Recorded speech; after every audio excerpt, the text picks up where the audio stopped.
Hello everyone. आज का review Hindi में, क्योंकि आज मैंने सिलेक्ट की है मिंटी बाय दिलीप रंगवानी। दिलीप भैया को मैं पर्सनली जानती हूँ। इनसे मैं pen poetry and mic events के ज़रिए मिली थी। बहुत स्वीट हैं, बहुत हेल्पफुल हैं और इनके बारे में जितनी तारीफ़ की जाए कम है। इनकी ये सेकेंड बुक है, फर्स्ट बुक मैंने पढ़ी नहीं है तो मैं उस पर कमेंट आज नहीं करूँगी। पर मिंटी बहुत सही किताब लगी मुझे, क्योंकि आज की जनरेशन के बहुत से इश्यूज़, एक major issue to be specific और छोटे बड़े कुछ एक फीलिंग्स एंड इमोशंस इसमें बहुत सही तरह से कवर किए हैं उन्होंने। एक आइडियल फ्रेंडशिप कैसी होती है और आप आपके इमोशंस से कैसे डील करोगे, आप कैसे आपके फीलिंग्स को हैंडल करोगे, ये बहुत अच्छे तरीके से, बहुत मैच्योर्ड वे में इन्होंने दिखाया है इस बुक में। 4 मेन कैरेक्टर्स हैं, साहिल, वंशिका, अमित और अंकिता। अमित और अंकिता की एक डायरी, एक्चुअली अमित की एक डायरी मिल जाती है साहिल और वंशिका को, और लॉकडाउन का टाइम था, कोरोना का पीरियड इसमें दिखाया है। तो वो दोनों अब पढ़ रहे हैं ये बुक और धीरे धीरे वो जानते हैं कि अमित और अंकिता की फ्रेंडशिप कैसे हुई, कैसे वो लोग कॉलेज में साथ थे और कैसे अमित के मन में अंकिता के लिए फीलिंग्स डेवलप होती है।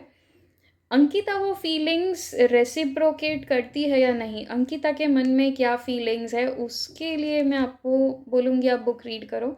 क्योंकि अगर मैंने वो बता दिया तो मुझे फिर मिस्ट्री क्या है वो भी बतानी पड़ेगी, और ये बुक की टैगलाइन ही है, a girl in the mysterious hair बन।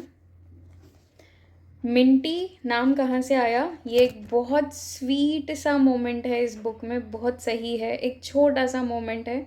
और किस तरह से ये नाम और वो मोमेंट, वो फीलिंग, वो सब कुछ इस बुक में एक बहुत इम्पॉर्टेंट प्लेस ले लेता है अमित के लिए। क्योंकि ऑब्वियसली अमित को अंकिता पसंद है, वो उसे प्रपोज भी करता है शादी के लिए।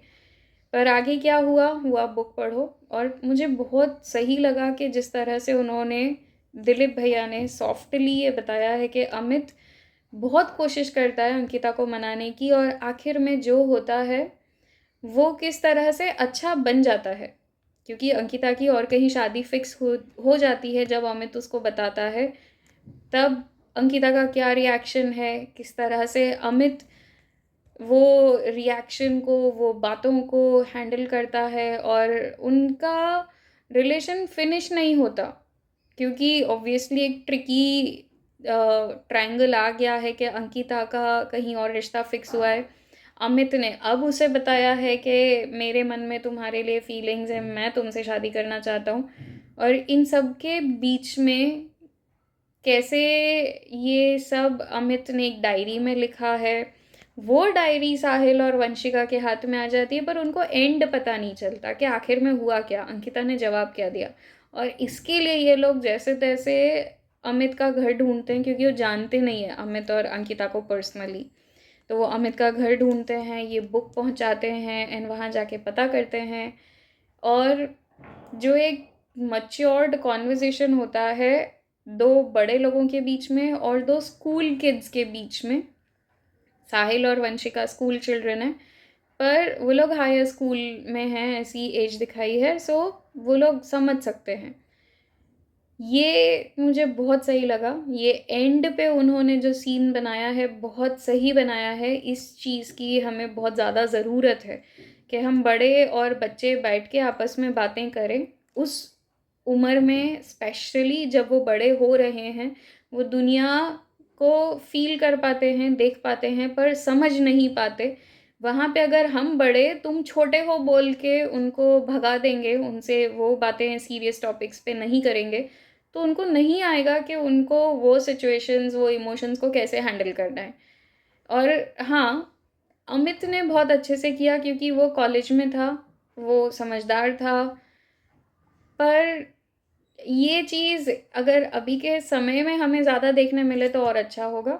इस वजह से मैं स्ट्रांगली रिकमेंड करूँगी कि ये बुक आप एटलीस्ट एक बार ज़रूर पढ़ो। अब बात आती है इसकी एडिटिंग की, क्योंकि कुछ एक जगह मुझे लगा कि कॉन्वर्सेशन का फ़्लो थोड़ा बेटर हो सकता था।